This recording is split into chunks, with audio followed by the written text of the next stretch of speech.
Hola, ¿qué tal están? Bienvenidos una semana más a este espacio de debate que les llevamos hasta sus hogares desde aquí, desde el Hotel Trip Guadalajara.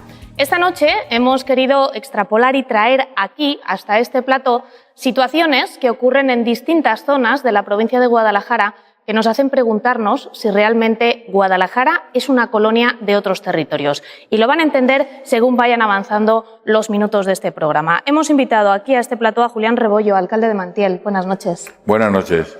Buenas noches también a Agustín Ruiz, el CODI, vocal de la otra Guadalajara. Buenas noches. Hola, buenas noches. Nos acompaña Javier López, de la Plataforma contra el Fracking. Buenas noches. Hola, buenas noches. Y también nos acompaña Rubén Cortijo, miembro de la Asociación de Agricultores de Brihuega. Buenas noches. Hola, buenas noches. Cada uno de vosotros en vuestros territorios se enfrenta a una serie de situaciones, a una serie de problemas contra los que muchas veces es muy difícil luchar. De todo ello vamos a hablar largo y tendido a lo largo de este programa de debate, de coloquio, por así decirlo, que organizamos en esta semana. Empezamos por ti, el agua. Eterno problema de Guadalajara. Indudablemente Julián. ya es mucho tiempo con este problema a cuestas, pero finalmente pues esta sentencia reciente abre una puerta a que el río Tajo empiece a cobrar vida y, legitima esta sentencia la reivindicación y la insistente que durante décadas hemos venido manteniendo. Ahora bien, lo que es legítimo ahora hay que convertirlo en legal. Hay que trasladar esos caudales ecológicos que Europa exige, hay que trasladarlo a la legalidad, al plan de cuenca del Tajo. Y la pelea continúa. La alegría del liberto, decía Plauto, consiste en descubrir su nuevo dueño. La lotería nunca es plena, el cobrar siempre es difícil, el billete cobrarlo es difícil y hay que seguir. Vamos a seguir hablando de agua a la otra Guadalajara, a toda esa zona. ¿Qué problemas, de manera breve, de manera un poco para poner encima de la mesa, le aquejan? ¿Qué problemas tiene? Bueno, yo en primer lugar voy a hacer una explicación muy breve del expolio que ha habido en la zona de la España interior vaciada, que es el potencial humano que ha aportado estas zonas a las grandes núcleos de población, como son Madrid, Barcelona, Bilbao y todo el litoral. Este es un potencial que se ha dado y ese es el fruto que nos hemos quedado, que es la despoblación. La despoblación, hablando de la comarca de Molina, la comarca líder, que abarca desde el señorío de Molina, el condado de Medinaceli y serranía de la margen izquierda del río Tajo, que coge parte de Cuenca, pues todo eso es una despoblación y una sangría brutal, lo que hay dentro de la España interior vaciada. Ese es el problema más grave. Nosotros, ahí vienen otros. Esto trae otros, como son una fiscalidad que tendría que haber dentro de estas zonas, que no fuese tan agresiva, porque se paga la misma fiscalidad en un pueblo de cualquier zona despoblada que en la castellana de Madrid. Y nosotros que somos la Siberia, que tenemos 2,18 habitantes por kilómetro cuadrado, resulta que encima estamos en la zona más fría. Y nosotros no tenemos ninguna ayuda del Estado por ser una zona fría, por estar siempre por debajo del 0 grados.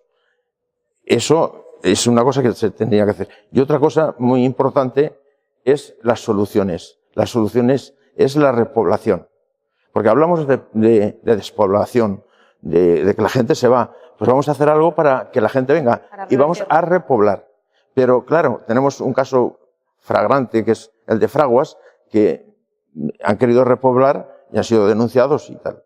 Entonces, ese es un problema que el gobierno central, porque el problema de la despoblación es un problema nacional del gobierno.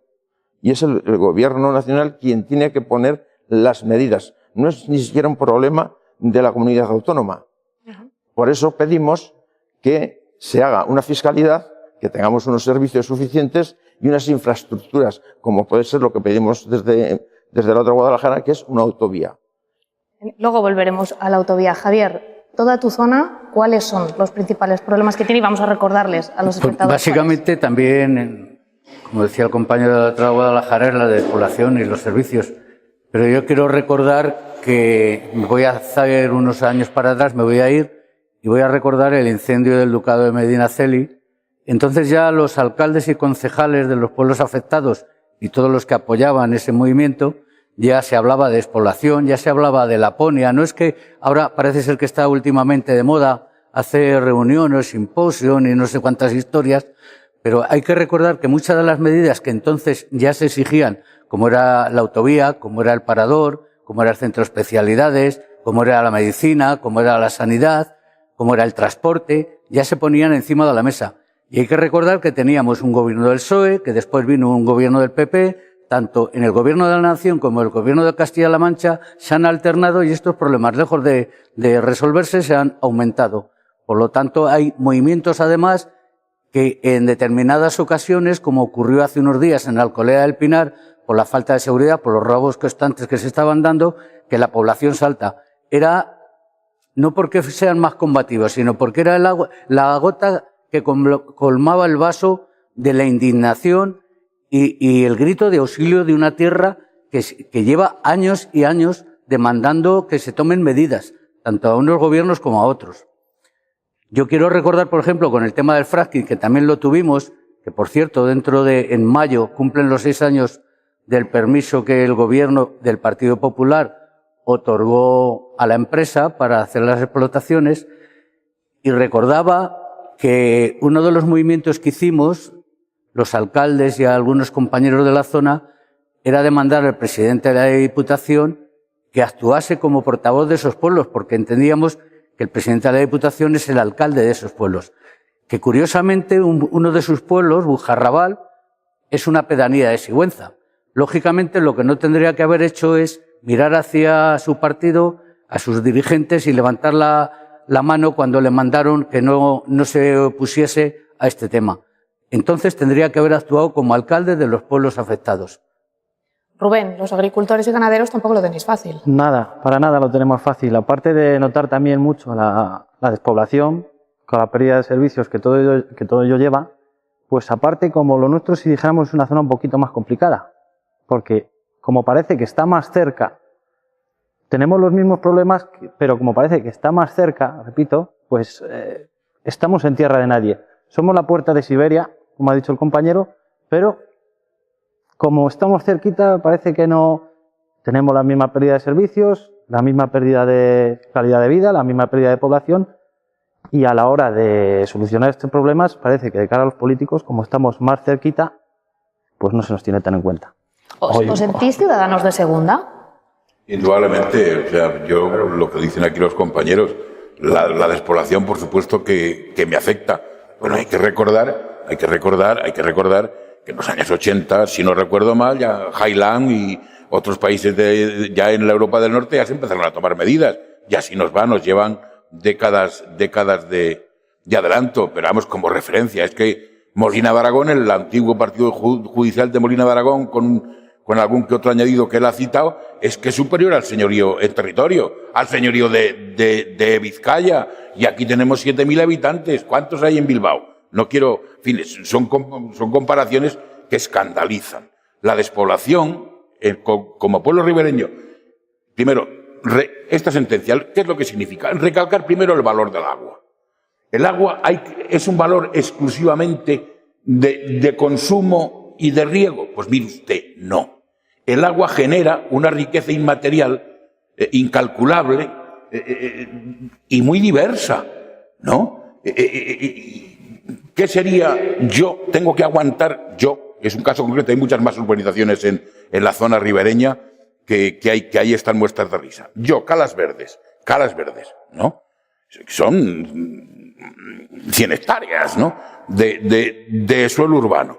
Tengo que aguantar porque se desarrolla en el año 69, viene de los años 70-80 el trasvase. Estoy en la cola del pantano de Entrepeñas, aquello queda como un secarral, y entonces yo ahora estoy desarrollando una instalación termal, balneario que me inundó el embalse de Entrepeñas, y me las veo y me las deseo. Y me tengo que aguantar. Sin embargo, con el agua del trasvase, la gente no va, lógicamente, porque aquello es un secarral y no ofrece ninguna garantía el que sube y baja el agua continuamente, ¿no? Y tengo que aguantar campos de golf. No. El riego de estos campos de golf se ha planificado con el agua de la urbanización que lo rodea. La urbanización no prospera y ahora van y te dicen, pero hombre, tienes que cedernos agua para regarlos, no los vamos a dejar secar. Hombre, y yo aquí en cabecera, ¿qué es lo que hago? Y no cito otras muchas más que están en el mismo estado, ¿no? Luego, de alguna manera, el recalcar, el insistir en que el agua tiene un valor añadido además de los clásicos y tradicionales es fundamental. Es decir, hay riqueza que es inmaterial. ¿Cómo repercute la Catedral de Sigüenza en la economía del pueblo de Sigüenza? ¿Qué repercusiones tiene en un incendio los mordiscos que dan las ovejas de este señor a los matorrales? Es que esa cuenta, bueno, haga usted cuenta, si usted únicamente ve el incendio, lo que me cuesta, los sueldos, los camiones y los helicópteros y yo qué sé qué cosas más. Pues hay que empezar a echar las cuentas de otra manera, y si no, no tenemos solución. Y nuestros productos, las instituciones tendrán que empezar a valorarlos de otra manera. Y quien va y pide una ración de jabugo sabe lo que está pidiendo y acepta lo que va a pagar. Y si usted quiere comer un corderito lechal de Molina de Aragón, pues tendrá usted que pagar un añadido, y eso sin discutir, y se da como normal y como...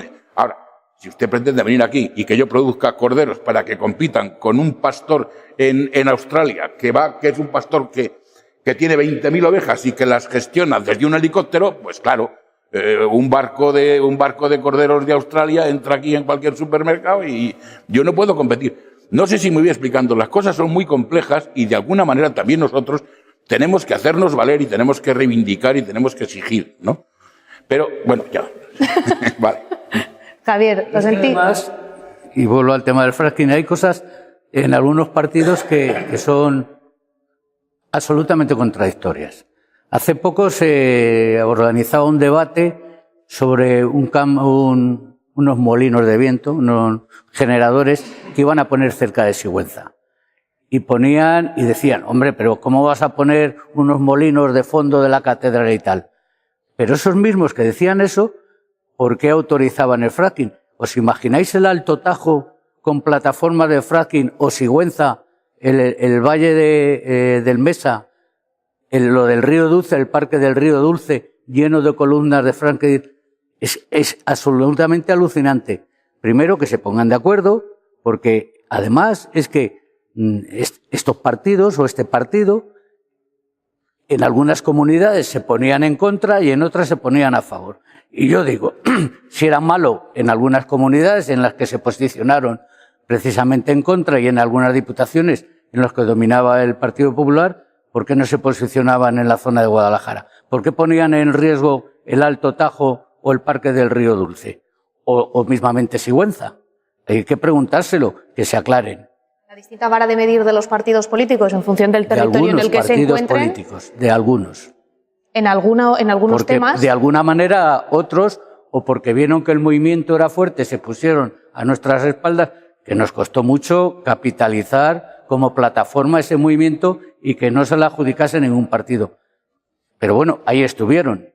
Y también es cierto que aprovechamos que eran las elecciones, que por cierto habría que aprovechar ahora, para esto de la despoblación y todas estas cosas que tenemos en común en toda la zona de Guadalajara, porque yo creo que Guadalajara acaba por ahí, por Torija. No sé si más allá llegará. Creo que a partir de ahí Guadalajara ya no existe. Y si me voy por la zona de los pantanos, me parece que son de otra autonomía. Creo que son de la valenciana o de la murciana, ¿no? O sea que habría que plantearse eso también. No sé si ese es el motivo por el que ahora la despoblación está dentro de la agenda política. No sabemos si con buen fin o no buen fin, pero por lo menos estar está. Sí, lo que pasa es que a los políticos se les llena la boca hablando de la despoblación y que hay que hacer algo y tal, pero nadie hace nada. Molina de Aragón tiene 77 municipios que tiene 122 núcleos de población, 4.225 con 42 kilómetros cuadrados, 8.000 988 habitantes, que da un total que he dicho antes de 2,18 habitantes por kilómetro cuadrado. En Siberia tienen más. En Siberia suben al 8 o el 10% de habitantes por kilómetro cuadrado. Lo que quiere decir que estamos por debajo del mundo entero. Y hace falta crear puestos de trabajo, porque se ha intentado con el parador, se han intentado con las casas rurales, se han intentado con los planes líderes, no ha dado resultado ninguna cosa de esas. Algo estamos haciendo mal. Claro, por supuesto, se está haciendo fatal, fatal. ¿Por qué? Porque las partidas de dinero que vienen desde el gobierno a las comunidades autónomas lo reparten por zonas de caladeros de voto, no por necesidad. Por eso pedimos que las ayudas que vengan por parte de la Administración Central se hagan con carácter finalista. Que se hagan con carácter finalista para que vayan al sitio donde corresponde. Que no sean manipuladas, que no sean manipuladas por el gobierno de turno, que lo va a aplicar según le convenga a él.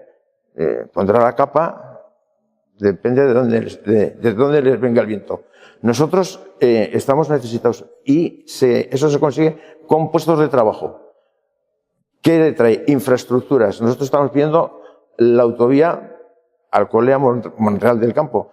Desde otras plataformas como Teruel existe, se está pidiendo que vaya desde Madrid hasta Tarragona, que es lo que se llamaba la Nacional 211. Entonces, si esa infraestructura se llega a montar, pues hay muchas posibilidades de que haya plataformas de logística, por ejemplo, por no poner otras, que podrían montar allí. O, por ejemplo, los ordenadores que tiene Amazon y Facebook y toda esta gente que consume mucha energía, si los tienen en lugares que son muy calurosos, pues que se los traigan allí, que den puestos de trabajo y que allí hace fresquito por la noche. Por el día no, por el día se está de maravilla, pero por la noche, cuando estamos con la calefacción en casa, se vive fenomenal. Que los traigan también darían puestos de trabajo. O sea, que hay muchas posibilidades de que en la zona se cree puestos de trabajo. Pero también tenemos a gente que está en contra. Porque hablamos de autovía y la autovía divide. ¿Dentro del propio territorio? Sí, dentro del propio territorio divide. Yo no sé si a colación de eso muchas veces nosotros mismos, en los propios territorios, somos nuestros propios enemigos entre las distintas zonas, en este caso de Molina o en el caso de los ribereños, ante distintos problemas. Yo creo que no, porque podremos tener diferencia en cuanto a autopista, sí, como decía el compañero, autopista no. Pero lo que tenemos claro es una cosa. Lo primero que tenemos que cuidar es a los habitantes que tenemos, que somos animales en extinción. Eso de entrada. La fiscalidad que tiene una panadería o un bar o una pequeña tienda que todavía resisten tiene que ser absolutamente distinta que la que tiene un bar o una panadería o cualquier otro negocio en Guadalajara. ¿Por qué? Porque ¿cuánto pan vende una panadería en Guadalajara? Cientos de barras. ¿Cuántas vende en un pueblo? Y además me lo llevan a la puerta con una furgoneta. O sea, el coste, lo que ganan, es mínimo. Luego, esa fiscalidad para ese panadero tiene que ser absolutamente distinta. Y cuando digo ese panadero, digo cualquier tipo de establecimiento que se las ve y se las desea para mantenerlo, porque pagan los mismos impuestos que pagan en Madrid, en Guadalajara, en Zaragoza, en Valencia o en cualquier otro sitio. Eso por un lado. Y luego hay que también primar a los funcionarios públicos. Con el último movimiento de la inseguridad y la manifestación de Guadalajara, desde la delegación del gobierno nos decían, sabemos que faltan en Guadalajara 140 guardias civiles. Bueno, pues tráiganlos. Sí, pero es que no tenemos, porque es en toda la provincia, hay que convocarlos, no sé qué, y luego no quieren venir. Y yo me pregunto, oiga, si usted, cuando manda a un funcionario a Canarias, tiene un complemento por la distancia o lo que le sea, y va a Canarias, ojo, que no se gasta en calefacción y no sé cuántas cosas más, y vive en un clima privilegiado. Porque esa fiscalidad o ese incentivo que le dan a un funcionario que va a Canarias no se lo dan a los que están en la zona de Guadalajara. Hay pueblos que no tienen secretario y no consiguen un secretario porque nadie quiere ir allí. Oiga, pues incentive usted eso. Y además hacen cosas, por ejemplo, hablando sobre esto mismo, tienen un cuartel en Alcolea de tráfico con casi, no sé si en 70 y tantas, 80 viviendas. Y para luchar contra la despoblación de Alcolea, me los llevo a Sigüenza y abandono esas 80 viviendas. ¿Eso es luchar contra la despoblación? Y yo sé que ese problema no es heredado ahora, o sea, que es heredado, que no es de ahora mismo del gobierno de Castilla-La Mancha o del de la nación, que es heredado. Pero oiga, pongan coto a ello. Pongan coto a ello. Exigimos que lo pongan. Nosotros somos ciudadanos tan de primera como los puede ser de cualquier capital. Y no se nos trata igual. Si pagamos los mismos impuestos, ¿por qué no tenemos los mismos servicios? Esa es la pregunta. Rubén. Sí, yo quería volver un poquito a lo que han dicho los compañeros, sobre todo que para fijar población lo primero que hay que hacer es fijar empleo. El compañero ha dado unas ideas. Nosotros como agricultores y ganaderos pensamos que el empleo también se fijaría bastante con una agricultura y una ganadería fuerte y una industria agroalimentaria derivado de ella, la pequeña industria agroalimentaria derivada de ella, que la hemos perdido. Al pequeño autónomo que, por ejemplo, quiera poner una quesería, a los autónomos que quieran poner un matadero, a los autónomos, a toda industria agroalimentaria derivada de nuestra agricultura y nuestra ganadería, hay que apoyarla a muerte. Y esto tenemos que ir apoyados, sobre todo también en un turismo. El turismo no lo vamos a olvidar, porque el turismo, aparte de que va a consumir nuestros productos, puede ser un escaparate a la hora de sacarlos al exterior. Alguna vez, hablando con personas de otros países, dicen, pero qué suerte tenéis en España, que tenéis 80 millones de personas que os visitan, que son 80 millones de oportunidades de que consuman vuestro producto y de sacarlo al exterior. Y yo creo que eso, tanto desde los gobiernos, incluso también nos echaríamos la culpa a nosotros mismos, no lo estamos sabiendo aprovechar. El turismo debe ser uno de los pilares para sacar nuestros productos al exterior. Como ha dicho el compañero, ¿tenemos que sacarle valor al cordero de Molina Aragón? Por supuesto, al de Brihuega y al de Mondéjar y al de la zona de la sierra. ¿Cuál es nuestra mejor forma de sacarlo? Venderlo. Y venderlo a nuestros turistas y sacarlo al exterior. No podemos competir con el cordero que está congelado desde la Primera Guerra Púnica en Argentina o en Australia. A eso no. Yo lo siento, pero me dejo arrastrar. Esto es una breve, dos apuntes que creo que puede ser da tiempo. Que pueden ser de interés, ¿no? Indudablemente, esto es más viejo que mear para adelante. En la agricultura, que dice el compañero, el que produce no gana. El que gana es el que mercadea. Entonces, indudablemente, yo invito, Rosa, con esos medios y esas excursiones que te van a subvencionar estos medios, por Francia, por Italia, industrias de quesos, industrias de vinos, 50.000 donde los mismos productores manipulan y venden. Aquí se te ocurre decir que vas a montar una industria para vender quesos y una ayuda complementaria familiar, patatín, patatán, y te mandan siete funcionarios, inspectores que están aquí aburridos en la capital, pero tienen un coche oficial, van para allá, tiene usted que ponerse cofia, esta nave no le vale, aquello, lo otro tiene usted que poner, te empiezan a marear, ¿y dónde voy yo con tanto dinero? Pero si aún no he arrancado, ya tengo que pedir no sé cuánto. No sé si me explico. Dicho lo cual, digo arrastrado, habría que competir también en calidad. No se trata de vender la barra de pan con una fiscalidad favorable, que no lo discuto, que está bien, pero sobre todo calidad. Aquí estamos aprovechando las ventajas del medio rural y esto es pan, y no pan Bimbo. Repito, ya sé que a todo se acostumbra uno y que cualquiera vende pan y va y lo consume y la barra 10 céntimos más barata. Pero si mi abuela levantara la cabeza y le dijeran que el pan Bimbo es pan, te quiero contar que se escandalizaría. Y hay que recuperar el buen sabor del pan y no este camuflaje que hay ahora, masa madre y no sé qué, no sé cuántas. Es todo un mero filtro. Vuelvo, si me dais permiso, vuelvo. Pero de manera breve, que nos tenemos que ir a publicidad. No me da pues tiempo. Entonces a la vuelta. A la vuelta vuelvo a mi tema.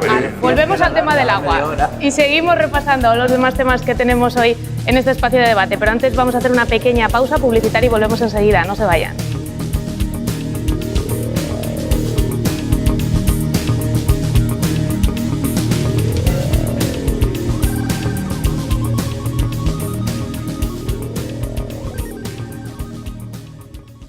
Indúo presenta Residencial Alondra. En Marchamalo, una promoción de obra nueva libre de 63 viviendas de 2, 3 y 4 dormitorios. Con aire acondicionado, garaje y trastero incluidos en el precio. La promoción tiene amplias zonas comunes con piscina. Reserva ahora y te regalamos la cocina con todos los electrodomésticos. No dejes pasar la oportunidad de tener una magnífica vivienda a 5 minutos de Guadalajara.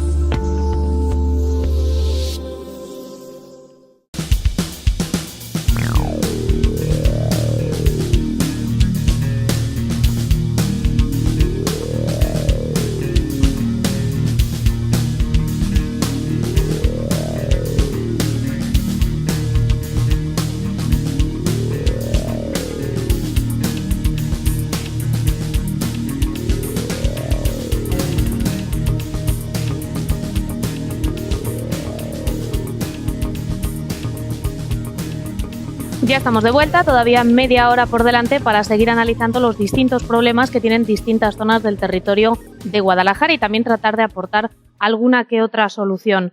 Tenemos dos ejemplos aquí en este espacio de debate desde que les llevamos a sus hogares desde el Hotel Trip Guadalajara, de situaciones en las que la perseverancia, el hecho de que los ciudadanos se cansen y salgan a la calle y protesten y se eleven a todas las instancias, surten efecto. Hablamos de la plataforma antifracking y hablamos también de la reciente sentencia del Tribunal Supremo, una sentencia positiva que ya veremos en qué queda, pero que en ella estaba la sociedad civil.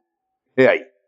Y de hecho, pues plataformas en defensa del Tajo en Toledo, en Talavera, ribereños y el Ayuntamiento de Mantiel. Es la sociedad civil. Sí. Voy a explicar brevemente porque no sé, a lo mejor yo hablo como algo sabido y no se sabe tanto, ¿no? Esta sentencia fija unos caudales ecológicos. El día 1 de marzo, desde Europa ya venían avisando que este plan de cuenca, que se aprobó y de aquellas maneras en el Parlamento español, tiene que ir a Bruselas para su aprobación definitiva. Y venían diciendo, miren ustedes, no, aquí falta, porque la directiva europea lo dice, cifrar caudales ecológicos en Aranjuez, en Talavera, en Toledo, caudales ecológicos, cantidades mínimas que el río tiene que bajar. Y entonces, ¿qué es lo que pasa? Pues el uno por el otro, como no hay manera de ponerse de acuerdo, el tiempo pasa y ahora te dicen, se abre otro periodo, otro aplazamiento hasta el año 21, pero eso, para aprobar el plan de cuenca del Tajo, esos caudales ecológicos tienen que estar ahí. Da una referencia de los que cuando se discutió aquello hace muchos años, de temas importantes para la elaboración, eso es muy complicado, muy complejo, del plan de cuenca del Tajo, habla de 10 y algo en Aranjuez y no sé cuántos más, incluso en Almoguera, etcétera, ¿no? Bien. El problema primero es fijar esos caudales. Luego viene el problema de vigilar. A ver quién se encarga de la vigilancia, porque caudales de 6 metros cúbicos segundo en Aranjuez, décadas están instalados, nunca se cumplieron o casi nunca se cumplieron. Eso es otro tema. ¿Qué es lo que pasa? Bueno, pues que de alguna manera, esto es evidente, si el río tiene que llevar más agua, los embalses, que es lo que nos afecta a nuestro territorio, serán reguladores de la cuenca, porque la sentencia solo habla del río, no habla para nada del trasvase. Si son los reguladores de la cuenca, habrá que almacenar y técnicos y políticos tendrán que definir esas cantidades, ¿no? Un técnico puede decir que es lo mismo 50 que 55, puede informar y sale lo que yo quiera que salga, y de los políticos prefiero no hablar, pero suele ocurrir más o menos lo mismo. Entonces, ¿qué es lo que pasa? Consecuencia, insistencia, ¿y qué vengo yo aquí a recalcar? En ningún caso fiarse de nadie. De nadie, porque van décadas de trampas y cambalaches. En consecuencia, ¿quién va a vigilar esos caudales? Yo no delego en nadie, lo vigilo yo. Es decir, estoy hablando en nombre de la sociedad civil, que somos los que tenemos que hacerlo cuando eso llegue. Pero antes hay que determinarlo. Y si yo soy parte recurrente y tengo el mérito de esta sentencia, a la hora de determinarlos, ni se le ocurra hacer gestiones por debajo de la mesa y a mis espaldas, porque no se lo voy a permitir.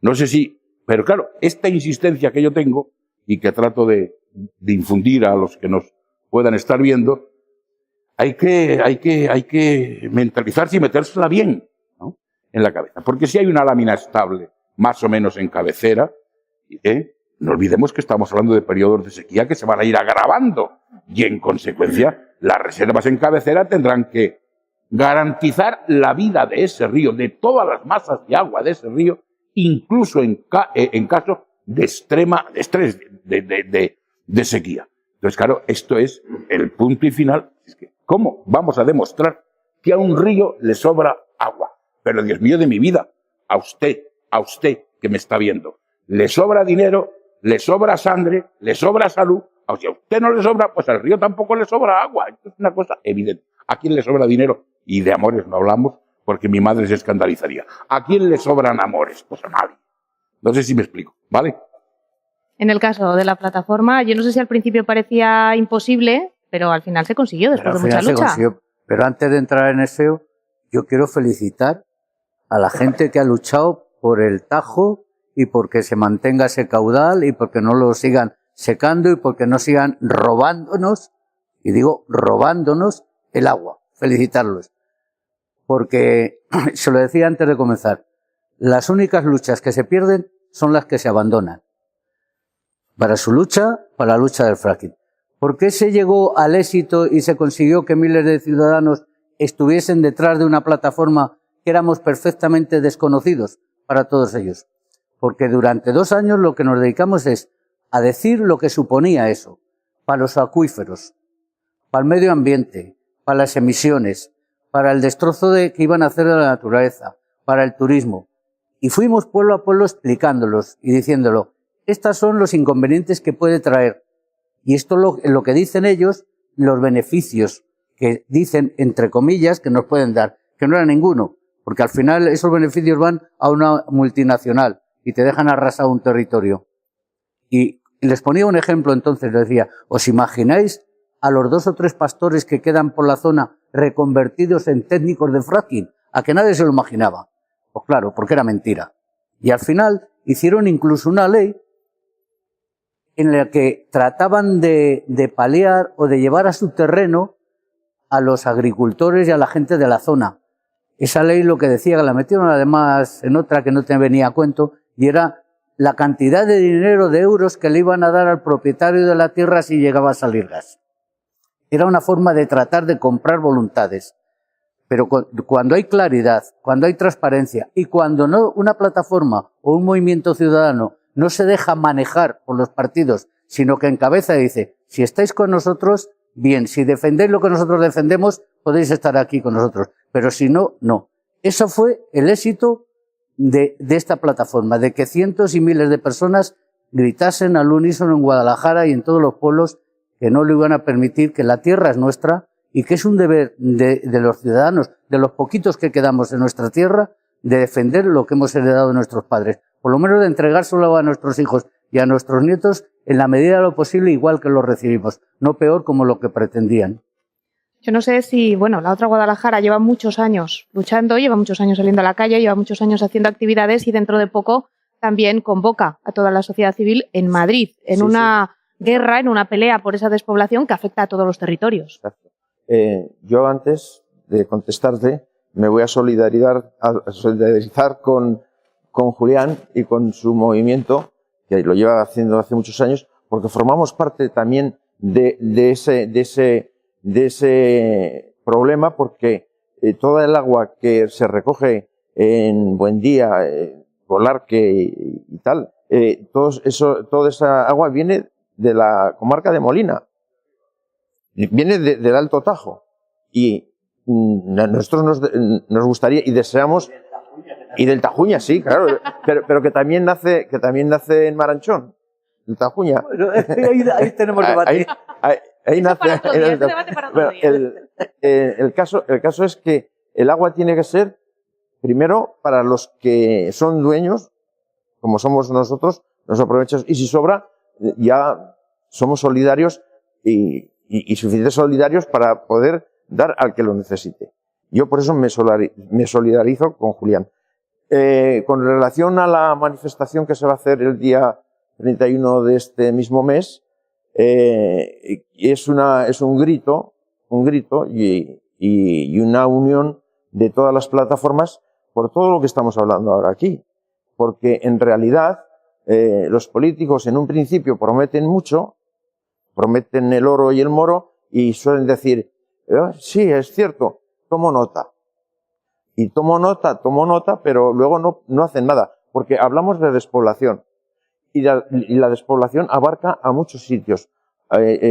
Ahora a las zonas rurales, pero ahora, según ocurre en Brihuega, las periurbanas están teniendo también problemas y en algunas urbanas están empezando. O sea, que hagámonos mirar porque el tema de la despoblación nos está atacando, porque la gente se va a Europa, a América, a China o a otros sitios y se despobla no la España interior vaciada, sino va a repercutir posteriormente en otros sitios que hasta de ahora no tenían ese problema y empiezan a tenerlo.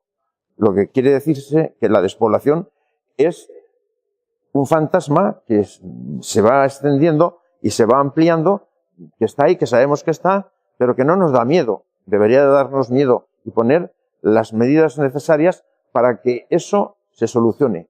Y ya lo he dicho antes, dije antes, es un problema de Estado. Y es el Estado el que tiene que coger el toro por los cuernos y solucionarlo.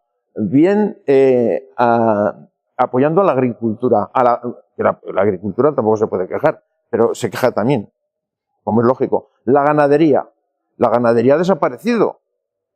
Y ya se arreglaron en tiempos de Franco para que se fuera la ganadería. Te sembraban 4 pinos alrededor, te prohibían sacar el ganado a pastar y ya podías...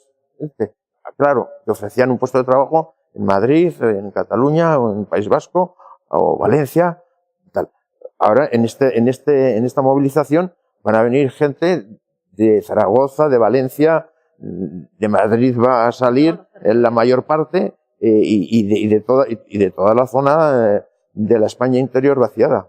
Estaremos pendientes de esa manifestación. Decía el CODI que no teníais los agricultores motivos para quejaros. No sé yo si estarás muy de acuerdo o no. Los tenemos. Menos que los ganaderos, porque a los ganaderos desde luego se les ha hecho la vida imposible hasta que han conseguido acabar con ellos. Prácticamente se puede decir que han ido a por ellos. Los agricultores también los tenemos, también.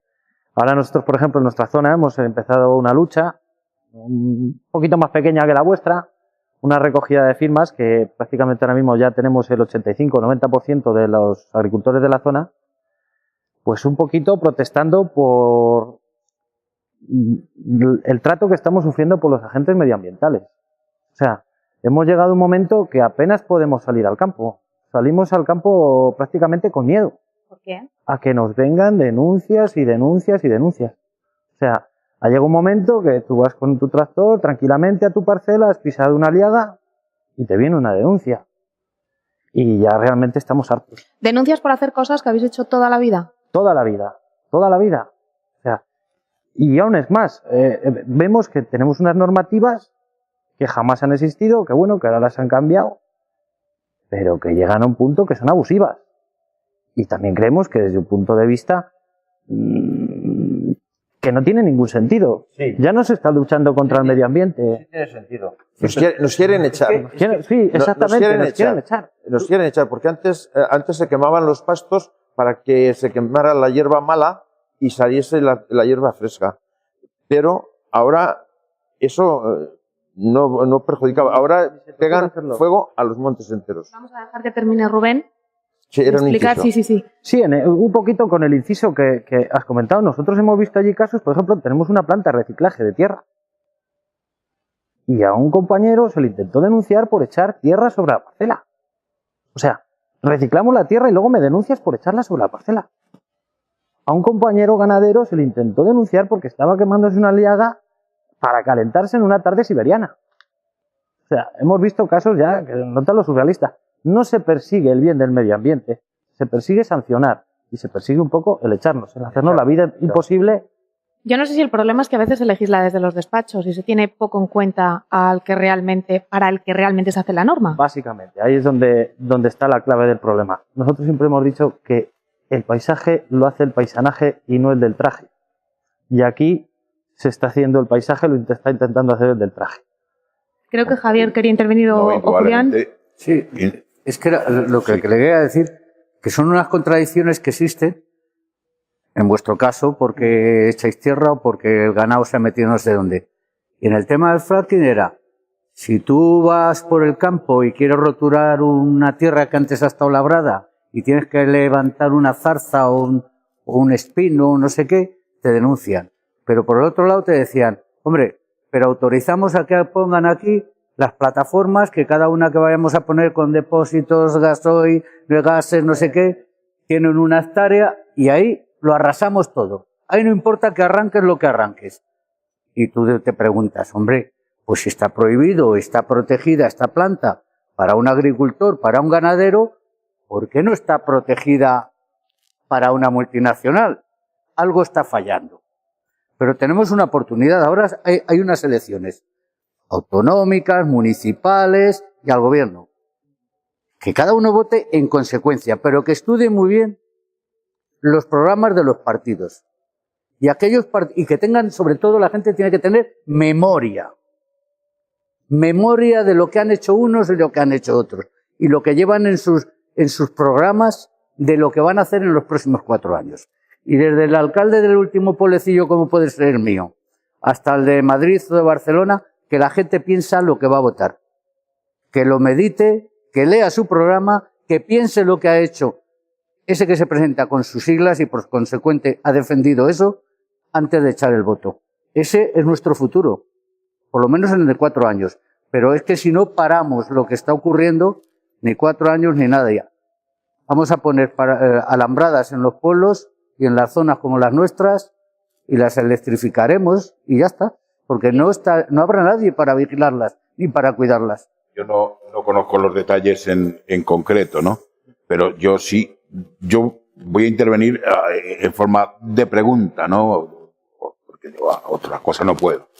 Pero yo he visto que los jamones de pata negra llevan diferentes precintos en función de la crianza. Plena dehesa, o toda su vida, 3 meses sí, 6 meses no, y esto repercute en las calidades y supongo que repercutirá en los precios, e indudablemente, eso sí que lo valoro en el paladar del comensal. Bien. Entonces, ¿qué es lo que pasa? Ganadería. ¿Qué es lo que pasa? Da lo mismo que una oveja, una cabra paste como antiguamente por los campos, o da lo mismo que esté estabulada, porque parece ser que las vacas y tal, pues estabuladas producen más. Es decir, si el gran consumidor al final lo que demanda es kilo de carne y sin que la administración ponga... El problema que tenemos con el gran consumidor es que al final lo que le menea es esta. No, sí, hombre, ya.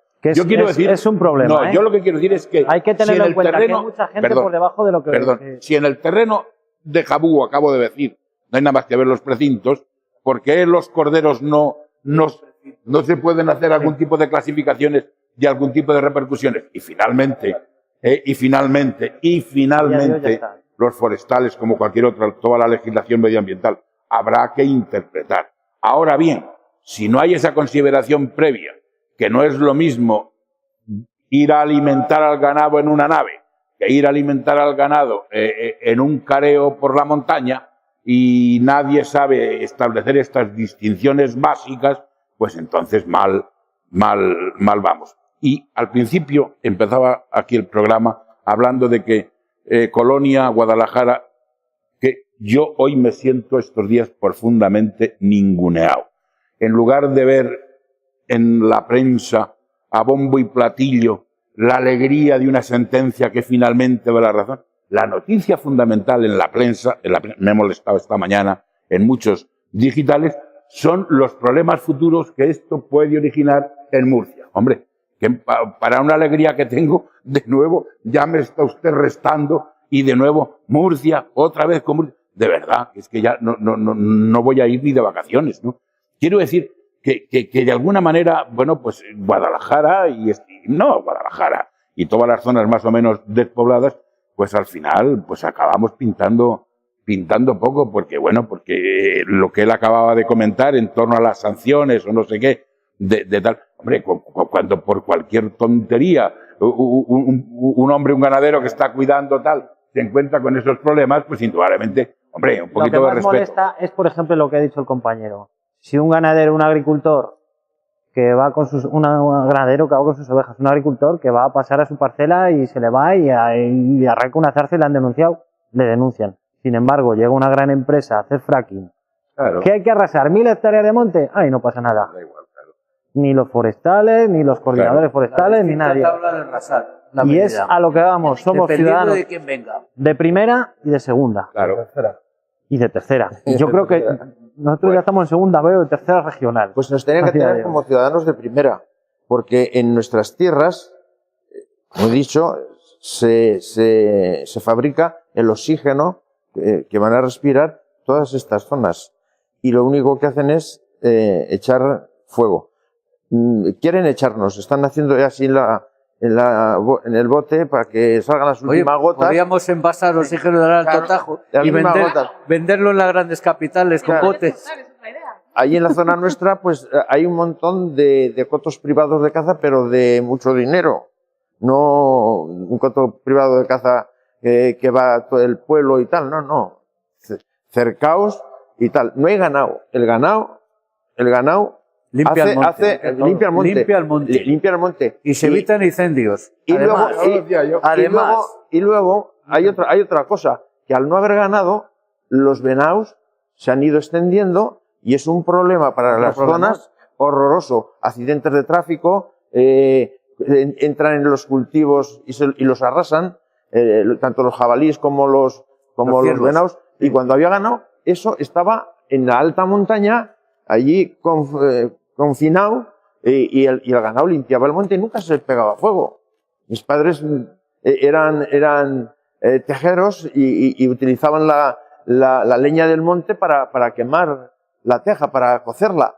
Y en el momento que les prohibieron, para el horno, exactamente, en el momento que les cerraron el grifo, pues tuvieron que cerrar el negocio. Está pasando ahora lo mismo. Es la única forma de echarnos. En los últimos minutos del programa, 1 minuto para cada uno, no sé si para que hagáis una reflexión, una conclusión o una demanda, ya que estamos, cada uno de la parte que le toca. Empezamos por ti, Rubén. Bueno, pues nada, sobre todo yo lo que quiero decir es que un poquito que nos dejen trabajar.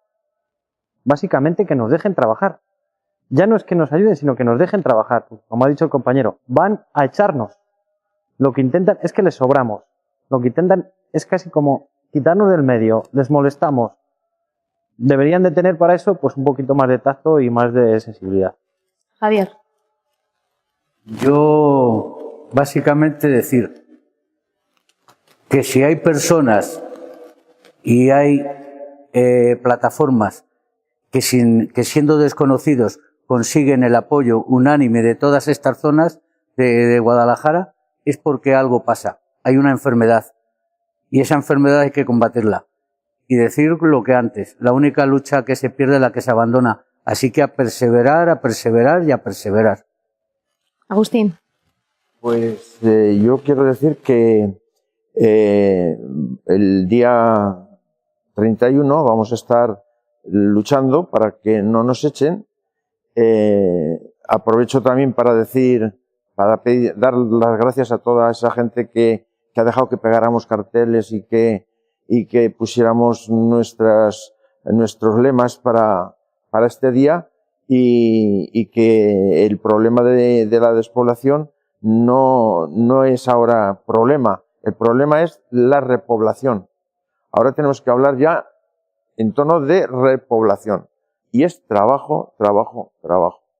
Es lo que necesitamos en las zonas vaciadas, de la España interior vaciada.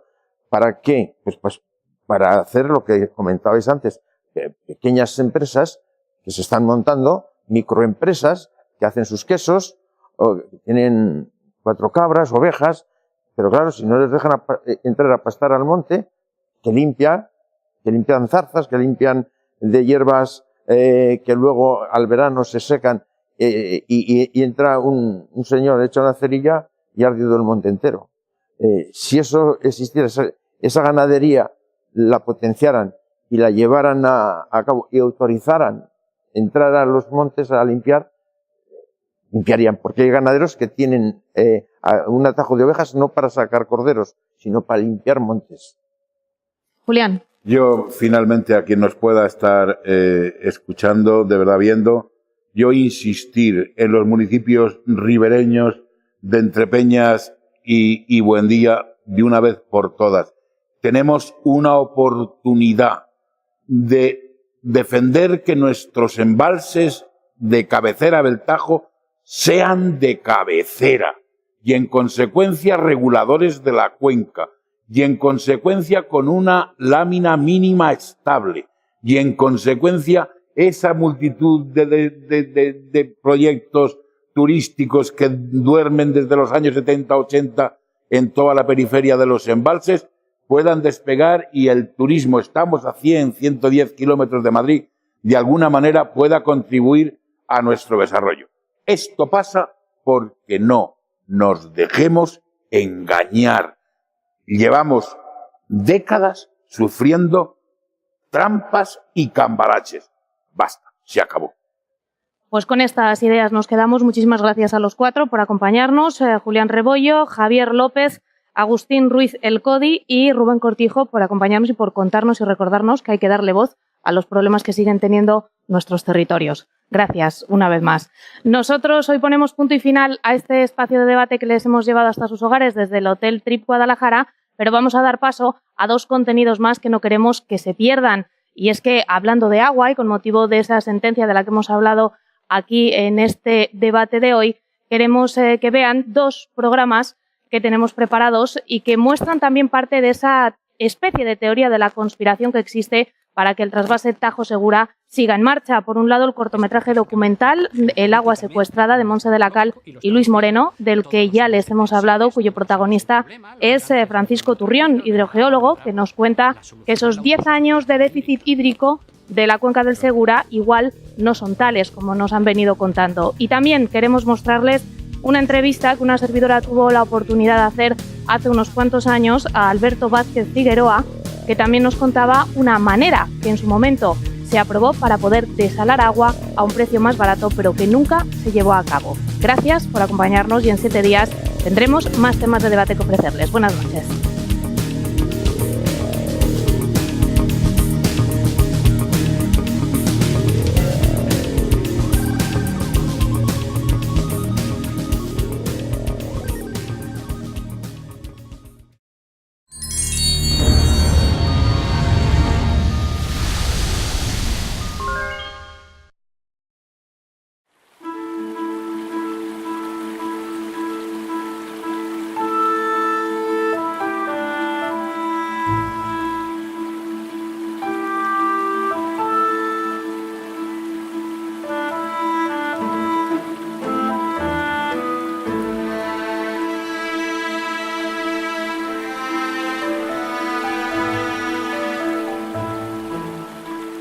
El río Tajo acaba de nacer. Fluye tranquilo y cristalino, creciendo con los arroyos que le van alimentando.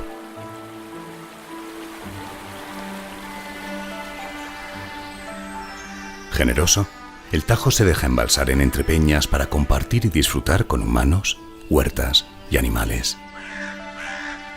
De forma natural, estas aguas viajarían hacia el Atlántico. Pero en el embalse de Bolarque, al Tajo se le divide. Parte de sus aguas son desviadas para emprender un largo viaje hacia el este, al levante español, a las provincias de Alicante, Murcia y Almería. Estas aguas desviadas no solo dividen al Tajo en 2, sino también a la sociedad. Muchos aseguran que el trasvase abastece a más de 2,5 millones de personas en Murcia, Alicante y Almería.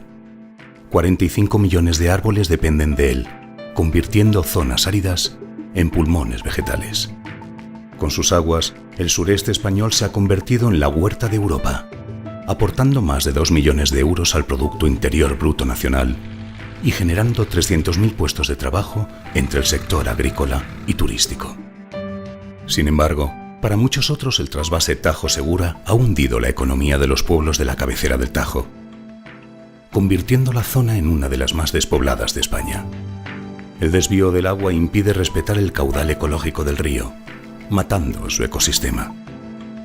Crea desigualdades sociales entre regiones, generando riqueza en unas a costa de la pobreza de otras. Después de 50 años, esta faraónica infraestructura, cuyo coste podría llegar a los miles de millones de euros, aún no está amortizada y su mantenimiento supone un gran desembolso para el Estado.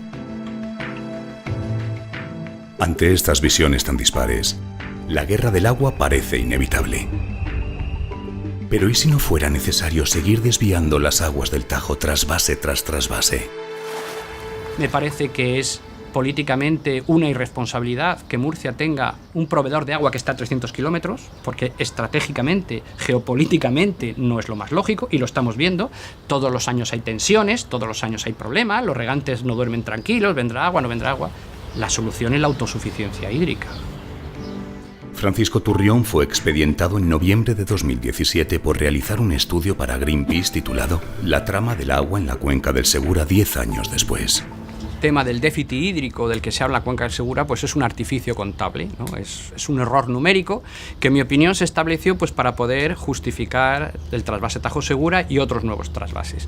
Es decir, cuando en la cuenca del Segura se hacen los números de lo que llueve y lo que se evapotranspira, lo que se denomina recursos naturales, más el agua desalada, y eso se compara con las demandas, vemos que la cuenca del Segura no solo no es deficitaria, sino que tiene un superávit de 200 hectómetros cúbicos anuales, y todo ello sin contar con las aguas del trasvase. Lo que ha pasado es que en esos cálculos se ha omitido el factor agua subterránea, el flujo subterráneo que va al mar.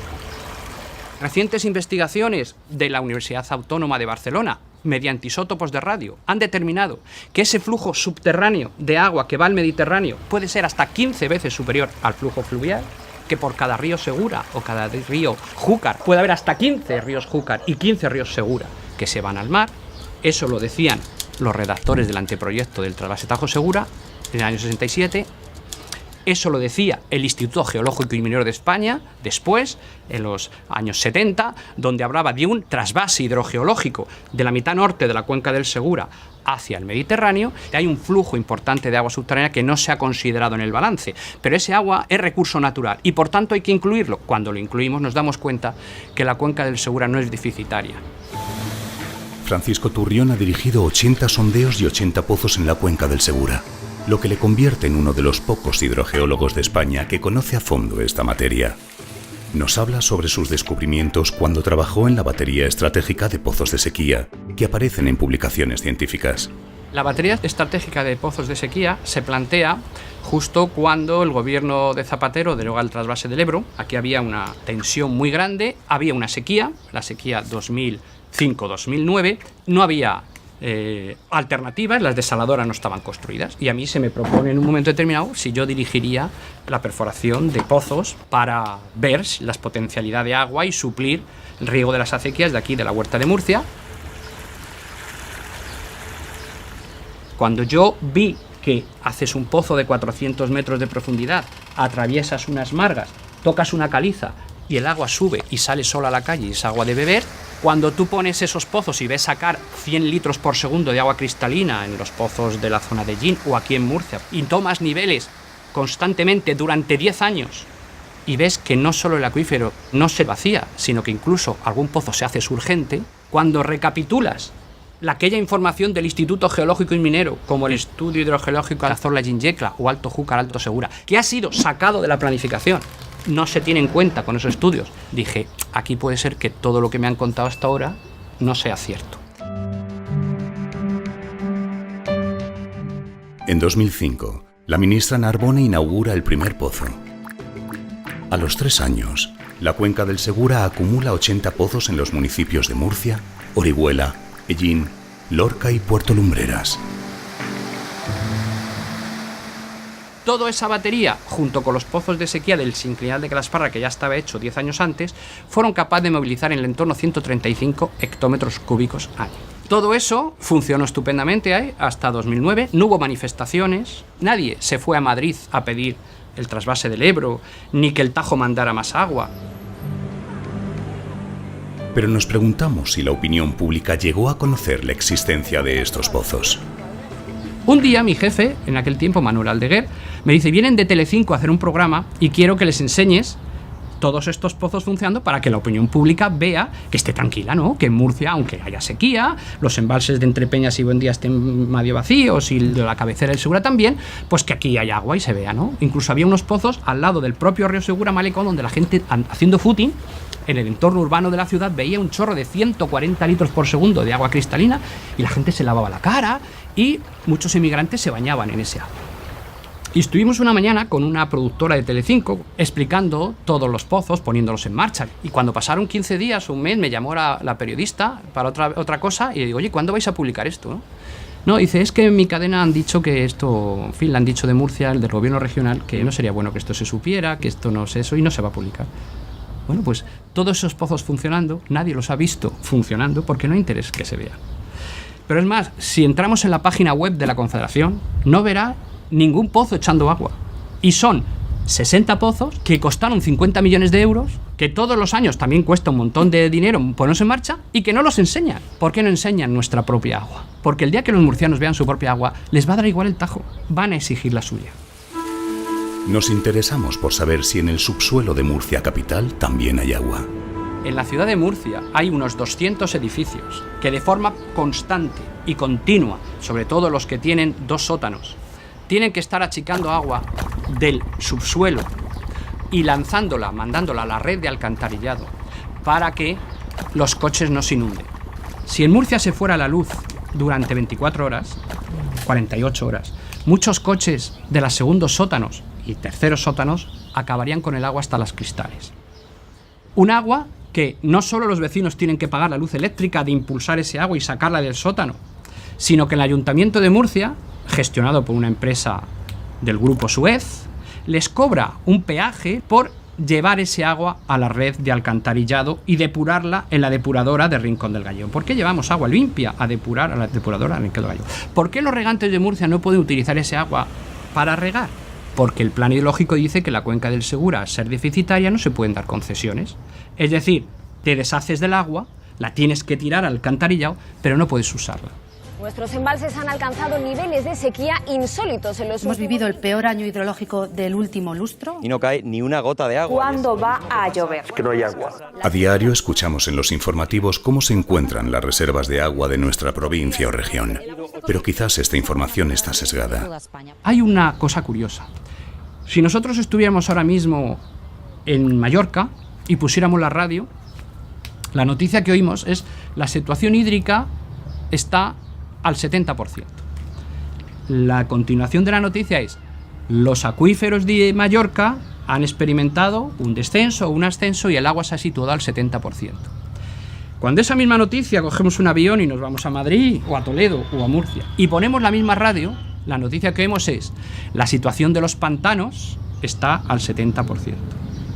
En las Islas Baleares, recursos hídricos son acuíferos. En la península, recursos hídricos son pantanos. Si eso no es un fraude en la información, que venga Dios y lo vea. La información en la península tendría que ser las dos. La situación hídrica de los pantanos se encuentra al 70% y los embalses subterráneos al 80% o al 90%. La pregunta que surge inmediatamente es por qué en las Baleares se tiene en cuenta los acuíferos cuando se habla de reservas hídricas y en la península se esconde ese agua.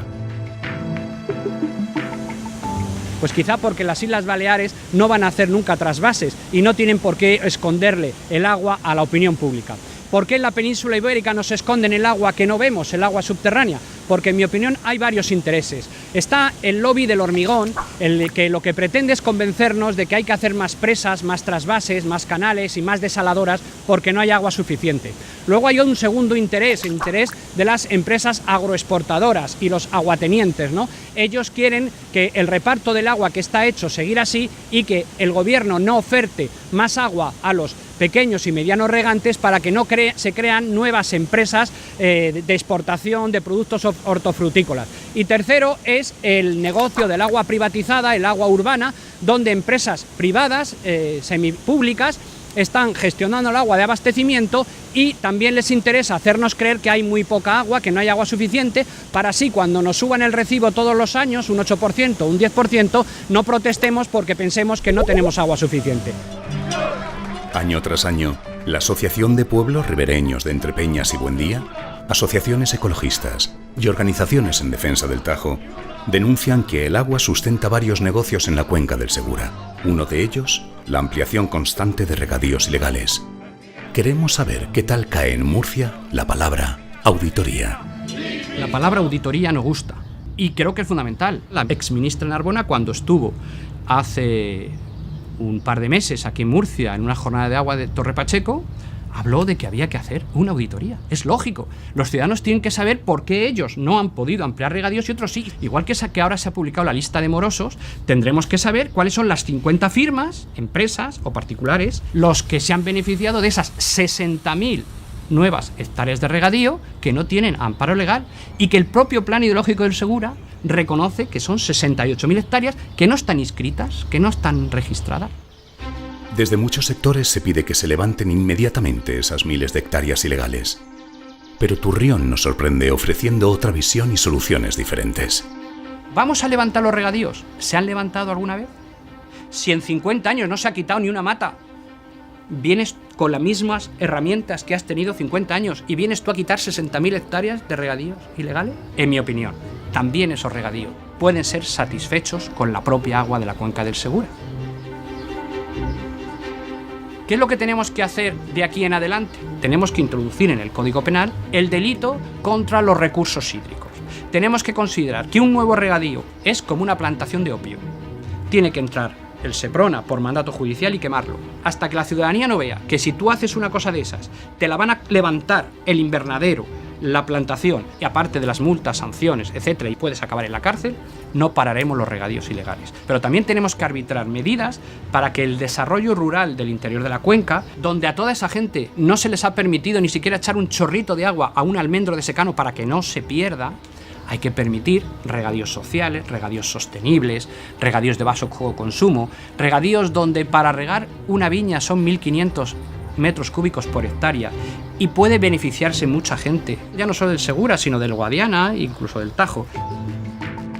Si seguimos indagando en los turbios negocios del agua en la cuenca del Segura, leemos que a finales del 2017 la Fiscalía imputó a 7 cargos de la Consejería de Agricultura de Murcia, incluido el exconsejero de Agricultura, a 24 agricultores y empresas agrícolas y a 6 miembros de la Confederación Hidrográfica del Segura por la contaminación del Mar Menor.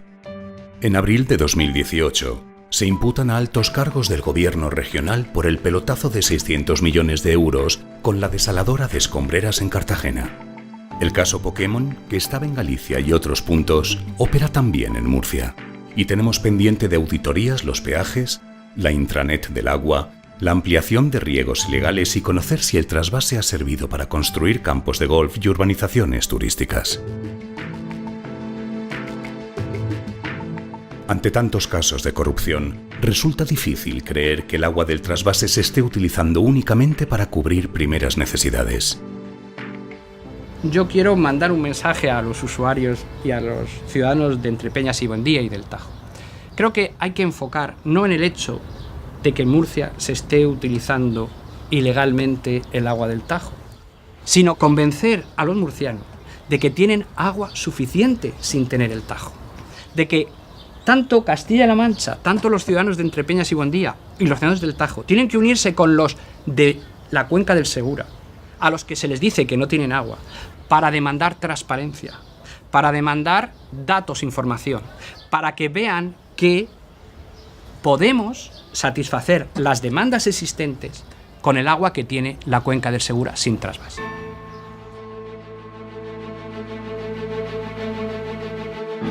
Turrión reconduce las aguas a su cauce apartándonos de guerras y reproches, planteándonos que es factible y cercano el final del trasvase.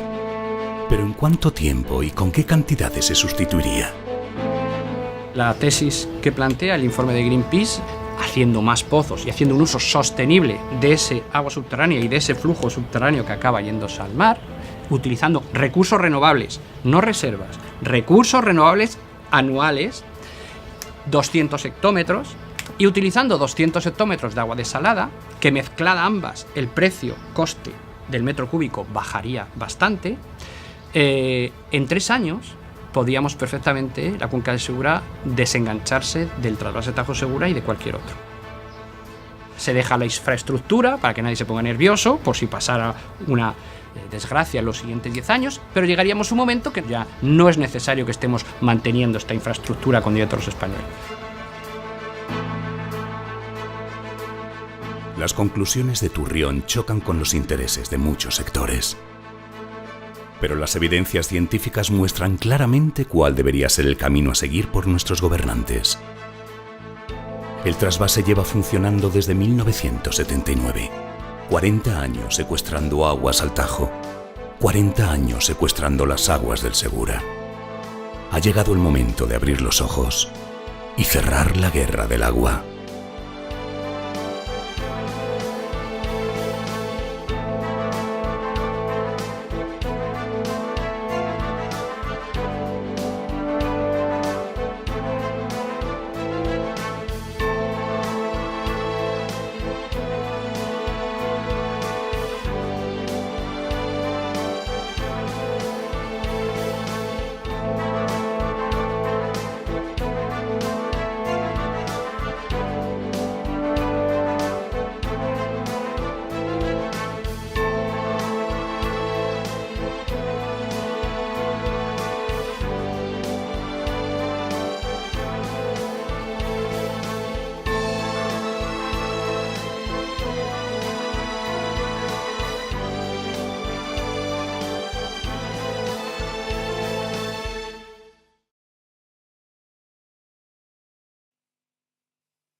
Hoy arrancamos temporada de actualidad y lo hacemos de manera diferente a como lo solemos hacer. Nos hemos salido del plató porque hoy nos recibe en su casa Alberto Vázquez Figueroa. Muchísimas gracias por atendernos, lo primero.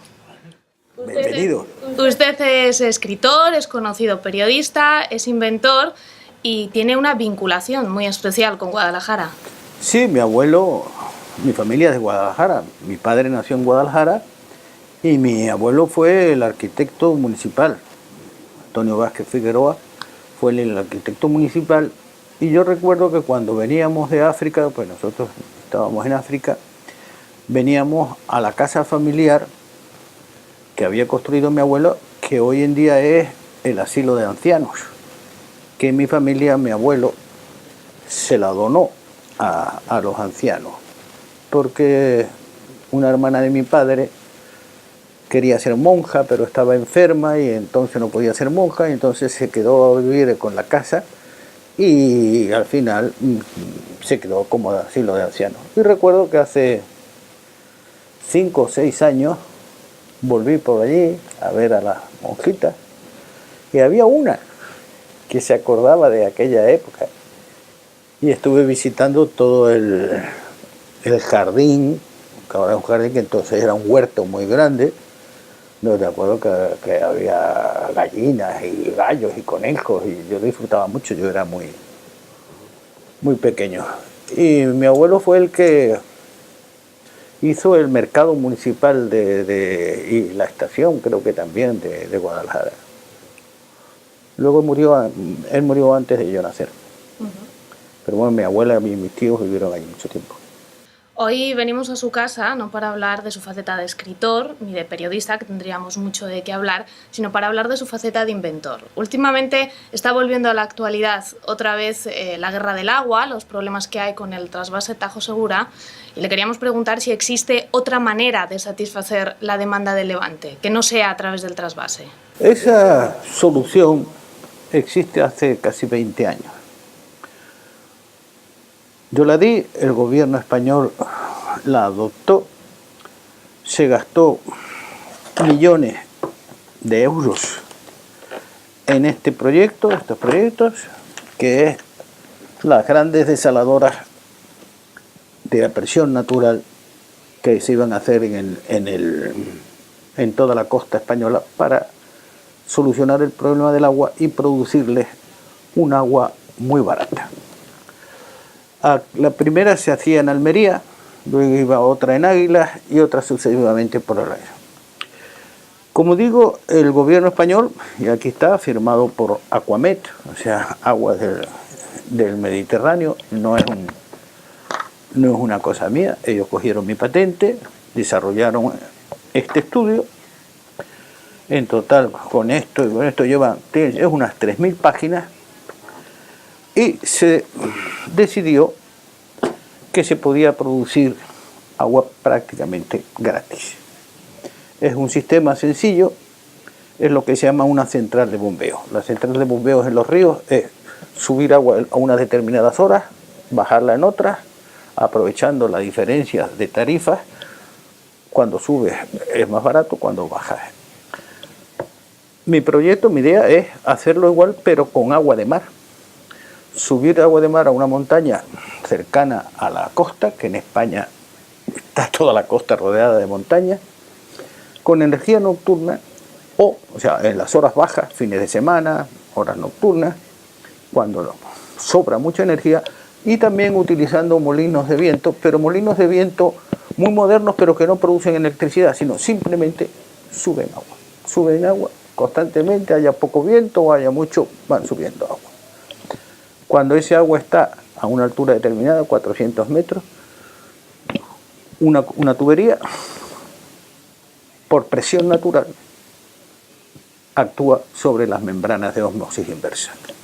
Y ahí inmediatamente el agua se divide en dos partes. Un 50% es agua dulce. Como se ha ganado dinero subiendo y bajando, el agua dulce sale gratis.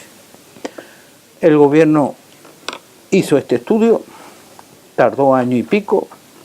Primero lo empezó el Ministerio de Medio Ambiente, luego siguió, lo firmó Aquamet, y todo el proyecto está firmado por ellos. Y el día que ya se decidió empezar la primera planta de Almería, la entonces ministra de Medio Ambiente, la señora Narbona, con ya los ingenieros allá, dijo que se volvieran. Recibió presiones por parte de las empresas de agua y por muchas partes, y decidió que en lugar de hacer este tipo de desaladoras, se hicieran 53 desaladoras del sistema normal, de presión por bomba y por consumo continuo de energía. Se gastaron 3.000 millones de euros, 3.200 y pico millones de euros. De las 53, se acabaron 3, que ninguna funciona, ni siquiera al 50%. La que más funciona al 12% de su capacidad es la de Carbonera. Esos 3.000 millones desaparecieron. De ellos, ahora la Comunidad Económica Europea reclama 1.000. ¿Que dónde están? Hace un año y pico, el señor Arcadio Moreno, director de Aquamet, me llamó, me reuní con él. Mira, Alberto, hemos estado viendo todo esto. Efectivamente, de esos 3.000 millones han desaparecido. El problema continúa. ¿Qué podemos hacer? Digo, mira, si quieres volver a hacer, quieres reempezar con la planta de Almería o adaptar todo este material que está perdido, porque se ha gastado en bombas, en tuberías, en membranas, en toda clase de cosas que están por ahí pudriéndose, pero que por todas se ha pagado un 10, un 20 de comisión para que se pudra. Que son las cosas que ocurren, por desgracia, en este país. Luego, tiempo después, digo, no tenemos dinero para hacer esto. Digo, mira, en Almería hay una plataforma de agricultores de Almería que están pidiendo constantemente al ayuntamiento y a la comunidad que se desarrollen las plantas de mi sistema por presión natural. Dice, pero es que nosotros no tenemos los planos.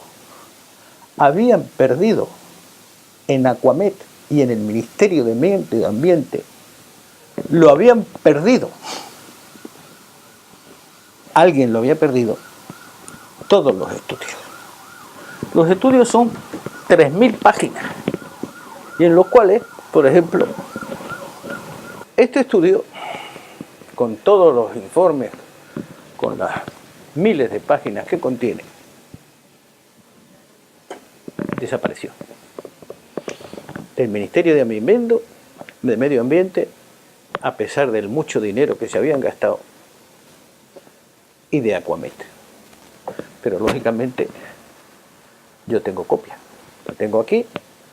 Hoy en día se puede hacer en Almería o en Águilas, y si quieren irse a Águilas y ver que allí se intentó hacer una desaladora normal con un edificio gigantesco y está todo abandonado, porque a ese precio no se puede desalar agua. Mañana, poniendo un poco los presupuestos al día, se podría empezar a solucionar con gran rapidez el problema del agua en la costa. Con una cuestión curiosa. Cuando hemos reciclado o visto los presupuestos de entonces a los de ahora, nos encontramos con algo muy curioso. Ahora resulta más barato. Dice, ¿cómo que es posible que ahora, tantos años... ¿Es más barato poner en marcha su sistema? Sí, por una sencilla razón, y además muy lógica.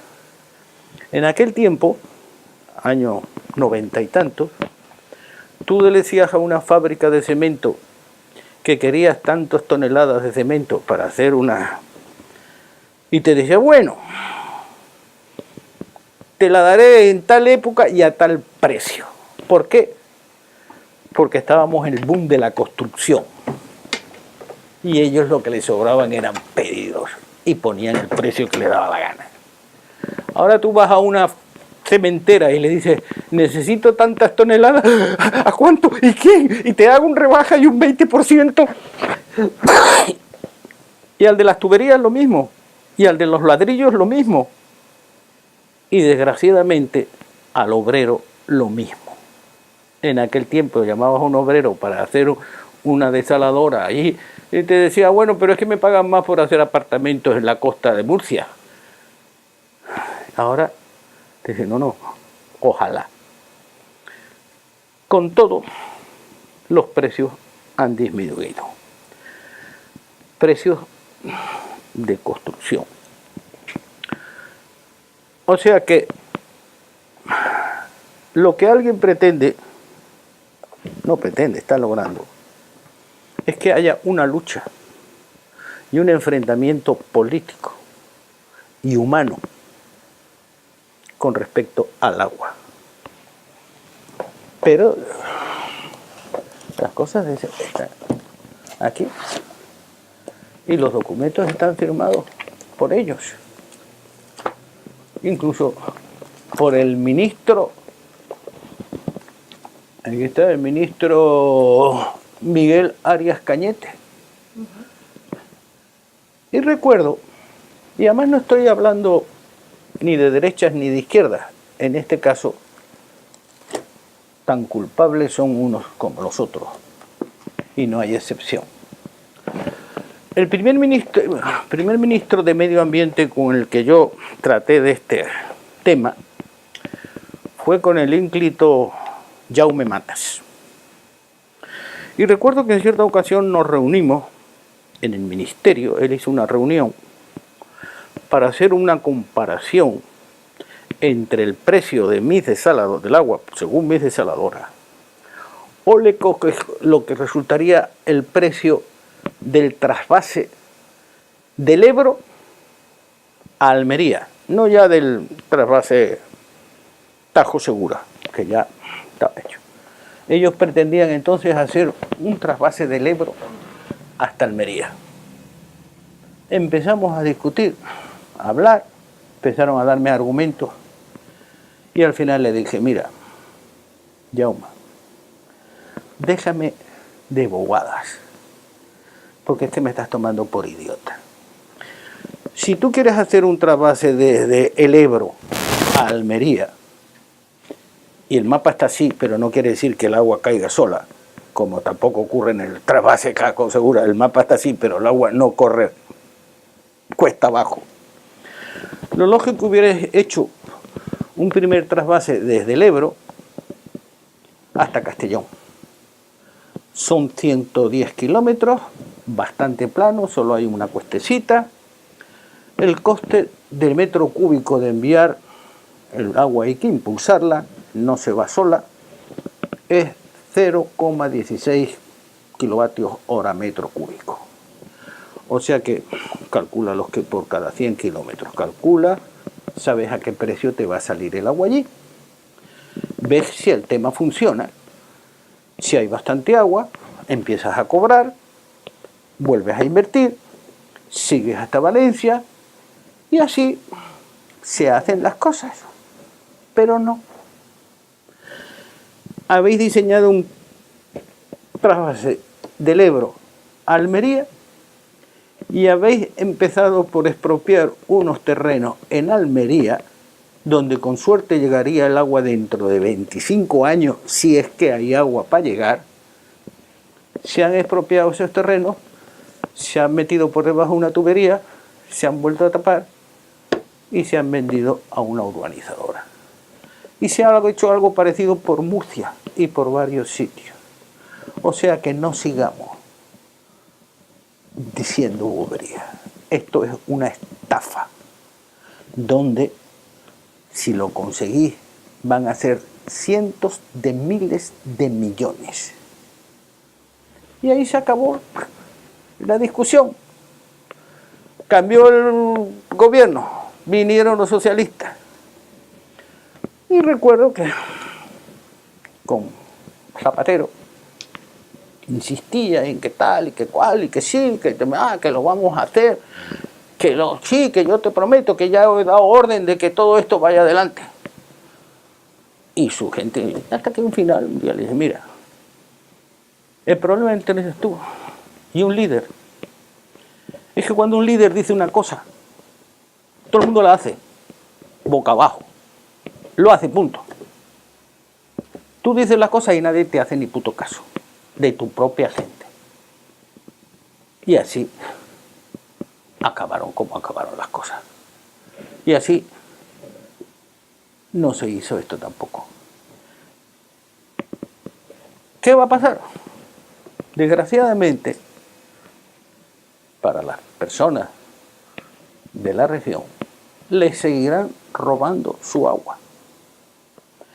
Y luego podrán irse a Murcia y ver que el casino de Murcia rebosa cada noche de agricultores murcianos que se gastan el dinero a expuertas, que es el casino que más produce en España, más que el de Madrid, más que el de Marbella, porque Murcia es una región muy rica, tiene una agricultura muy rica, pero no quiere pagar el agua a un precio que además le resultaría más barata, a la larga más barata, pero es más cómoda que se lo envíe. Volviendo a su sistema, para poner una imagen a la gente y que la gente que nos está viendo nos entienda, ¿Sería algo parecido a la presa reversible que tenemos en Guadalajara, Volar que Bujeda, pero si la lleváramos al mar? Claro, es lo mismo. Hay una cosa que se llama una central reversible. Eso la hay en Volarque y hay en todos los pantanos del mundo. Es lógico. Tienes unos horarios de sobra energía y aprovechas y subes agua. Al día siguiente te falta energía y bajas agua. Lo puedes estar haciendo durante todo el tiempo que quieras, hasta que ese agua se gaste o se evapore. La idea mía y lo que yo dije, digo, vamos a hacer esto, pero en el mar. ¿Cuál es la diferencia? Que las tuberías hay que pintarlas de nuevo cada 20 años. Pero no es por qué, porque cogen un poco de salita. Pero no importa. El depósito de abajo es eterno. No necesitas un río, no necesitas hacer un pantano, no necesitas nada, lo tienes abajo. Tienes que poner, eso sí, un filtro para que no se te metan las langostas, ni los meros. Pero tienes un filtro y entras el agua. Y la subes arriba. Todo metro cúbico de agua que se encuentre a 500, de agua salada, que se encuentre a 500 metros de altura, la haya subido con electricidad, con molinos de viento, con molinos como aquellos de las películas del oeste que todavía existen, con un burro o con un cántaro, todo metro cúbico que esté a 500 metros, lo dejas caer por una tubería, pones una membrana de ósmosis inversa debajo y la mitad se convierte en agua dulce y la mitad en agua doblemente salada. Esa es una ley física que nadie puede negar. El que la niega es que quiere llevarse una comisión o es que quiere fastidiar tener una cosa que los demás no tengan. ¿Cómo se hace? Vengan aquí y yo se los cedo. ¿Quieren estudiarlo? Estúdienlo. ¿Quieren volver todos los el ministerio que sea? Aquí está. Si es de ustedes. 1.400.000 y pico euros pagaron, sin contar el personal que estuvo años trabajando. Por desgracia, el ingeniero que más trabajó en eso ya se jubiló. Vive por Valladolid, se le podría quedar un hombre. Pero 4 o 5 de los otros ingenieros, y sobre todo de los que trabajaban conmigo, de mi equipo, siguen en activo. No hay más que querer hacerlo. Los usos del sistema además son múltiples: agua dulce, electricidad. Produce según quieras. Hay una cosa que tener. Nosotros subimos el agua y la tenemos arriba. Hay un momento en que los agricultores dicen, no, nosotros ahora no necesitamos agua. Tenemos nuestros depósitos, tenemos todo y no tenemos que plantar, ni tenemos que regar, ni tenemos que... Entonces, ¿qué es lo que hacemos? Nosotros volvemos a dejar el agua. Nos convertimos en pura y simplemente una central de bombeo, pura y dura. Subimos, bajamos, subimos, bajamos, subimos, bajamos y vamos ganando dinero. Eso es una máquina de producir dinero. Ahora llega un día en que te dicen, no, necesitamos agua. Un momento, entonces, esa parte de ese agua la dejamos caer y la parte que ustedes necesitan la convertimos en agua dulce. Y se la damos, inmediatamente la distribuimos. Ni siquiera tenemos depósitos de agua dulce. En la planta esta no hay depósitos de agua dulce. Va directamente a los agricultores. ¿Ya están ustedes suficientes? Sí. Entonces lo que sí hemos guardado abajo es la salmuera. El agua doblemente salada. Esa la hemos guardado en un depósito de abajo. Y al día siguiente, cuando los agricultores no necesitan agua, volvemos a dejar caer todo el agua salada. Esta gran cantidad de agua salada, cuando se mezcla con la salmuera, inmediatamente se mezcla en proporción de 9:1, cuando al sal al mar es exactamente casi como agua de mar. En lugar de 36 gramos, tiene 37,2. Imperceptible. Se solucionó el problema de la salmuera. Se solucionó el problema del gasto de electricidad, porque por una planta desaladora normal, produciendo energía durante las 24 horas del arco de energía, el metro cúbico te sale a €1 y pico. Y además con la obligatoriedad por parte de los agricultores de comprarla todos los días. Porque si una planta desaladora normal no trabaja todos los días, pierde dinero. Ahora tú le dices a un agricultor de Almería, de Murcia, de Valencia, de donde sea, tienes que comprarme tantos metros cúbicos de agua todos los días, a €1 o €1.10. Y te dice, ¿qué hago con el agua que me sobra? ¿Ahogo a las plantas? ¿Se lo amendo a mi vecino que tiene el mismo problema? ¿Qué quiere decir? Que ese agua la tengo que tirar. Luego me está saliendo a 2 euros metro cúbico. Es una locura. Resultado, 53 plantas que pueden visitar, con una que funciona al 12%, Carbonera. Y verán las tuberías abandonadas. Y costó 270 millones de euros. Esa sola. Además, Torrevieja y tal, funcionando al poquito. Para consumo ciudadano. Porque a mí me parece muy bien. Si tú vives en una ciudad y necesitas agua, lo mismo la pagas a €1 que a 2. Lo que no puedes es seguir sin bañarte. Bueno, ese tipo de desaladoras para ciudades está muy bien. Pero la más grande que se hizo, Carbonera, no está cerca de ninguna ciudad. Pero ¿quién hizo estas cosas con tanta mala idea? O sea, la única planta realmente importante que funciona, poco pero funciona, es la que más lejos está de cualquier ciudad española. Lo han intentado hacer a mala leche, perdón. Lo han intentado hacer por robar más, seguro. Por estupidez. ¿Dudo de que alguien pueda ser tan estúpido? Tan estúpido como para hacer ese tipo de cosas. Pero la prueba está ahí y cualquier ciudadano español puede coger su coche y mañana marcharse a Águilas y al lado Carbonera. ¿Cuántos kilómetros Carbonera? Y ahí están. No es que yo lo estoy contando, ahí están. ¿Alguno de sus sistemas se ha puesto en marcha finalmente o ninguno? Mire, yo perdí con eso bastante más también de €1.000.000. Y llegué a un momento en que me di cuenta de una cuestión. No se puede luchar con los políticos corruptos.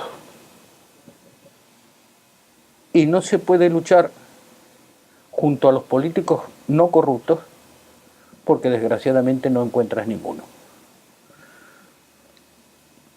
Recuerdo que un amigo mío, muy inteligente, ya murió por desgracia, me dijo en cierta ocasión: tú has cometido un grave delito. Por no quedar comisiones, negarte a dar comisiones a los políticos sobre tu sistema, diciendo que no, que tú eras muy honrado y que esto lo hacías porque querías que se solucionara el problema del agua y porque tú eres Alberto Vázquez Figueroa. No se hicieron tus desaladoras.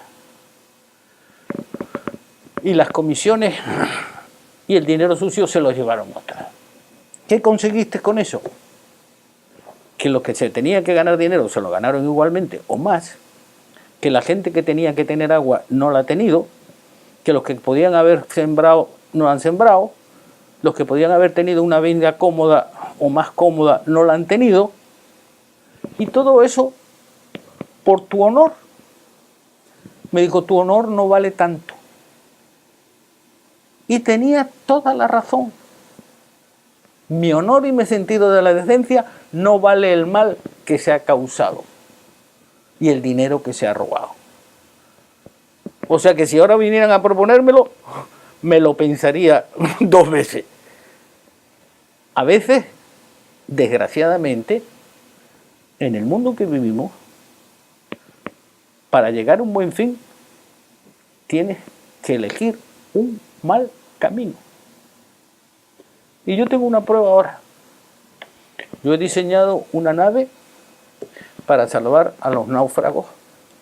Es una nave que funciona, teledirigida, un dron marino. Se dirige a los sitios donde la gente está ahogando, no tiene gente, y ahí lanza unas balsas, recupera a la gente y ella la remolca a los sitios. Si hay mala mar, se sumerge hasta 30 metros. Si es de noche, y puede llegar conducida por telemática, o por este sistema, al sitio exacto. Bueno, quien más interesado está es el ministro de Justicia, que ahora es de Justicia y no puede, pero bueno. Hay una serie de gente interesada, de Marina, de aquí, de allí, pero nunca se acaba de decidir. No, porque esto, porque lo otro, estamos en eso. Al final, ¿sabe quién ha venido a pedirme que construya esas lanchas, que busque manera de construir esos barcos? Tienen unos 10 metros de largo, 12 metros de largo, y que me los pagan en el acto. Los traficantes de drogas. Oiga, usted ha inventado un sistema,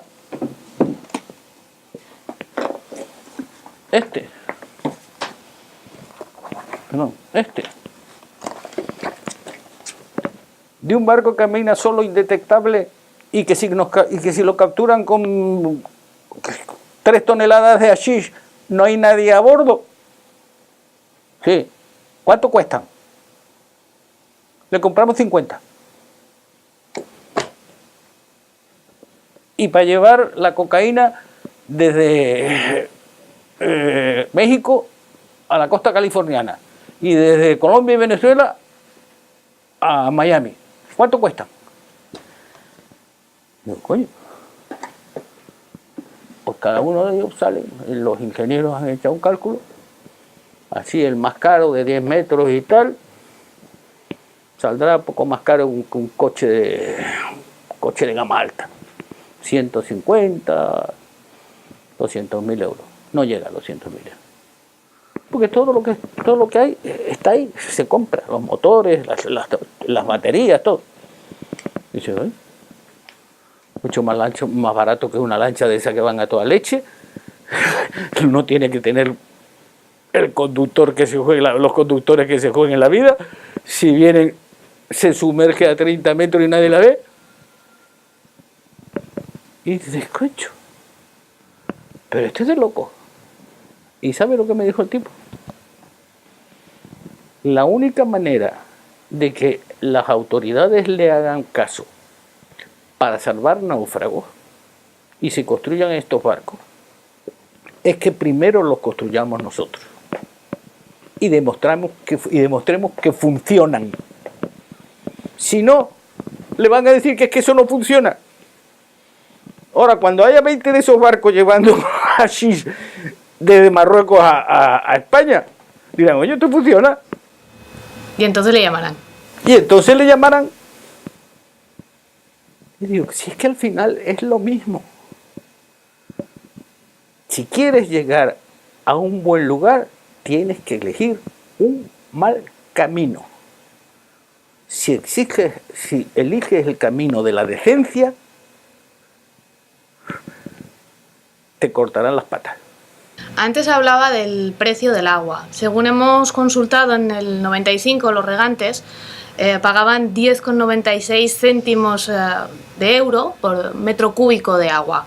Pasados los años, en 2014, están pagando 9,73 céntimos. Teniendo en cuenta que la vida sube, que todo sube, el hecho de que a ellos les baje el precio del agua parece que algo no cuadra. Esas son las subvenciones, hija. Todo es subvenciones. Mira, ¿por qué los españoles pagamos tanto por la electricidad? Por las subvenciones. Y subvenciones sobre todo por las subvenciones de la energía eólica. La energía eólica, por culpa de las subvenciones, se está pagando hoy en día a 120, ahora baja un poco, 120 euros megavatio. La energía nuclear o la energía producida por centrales mixtas de carbón o de petróleo o de gas, la nuclear sale a 20 euros megavatios, la otra a 20 y tantos, 30. Pero la energía eólica, por culpa de la subvención, sale a 120 euros megavatios. Y la energía solar, esa ya se dispara a los 300. Pero es todo subvención. De hecho, la energía eólica debía ser cero. El viento es gratis. Pero si tú le das un asiento esa subvención, resulta que las eléctricas luego dicen, tenemos que aplicar el precio medio, el mix medio, entre las 20 que nos cuesta producirlo con energía nuclear y los 130 que cuesta o 120 que cuesta la eólica. Precio del megavatio al consumidor, 70 y tantos. Claro, eso a la eléctrica le interesa mucho, porque ya están produciendo a 20. Todo esto es gratis.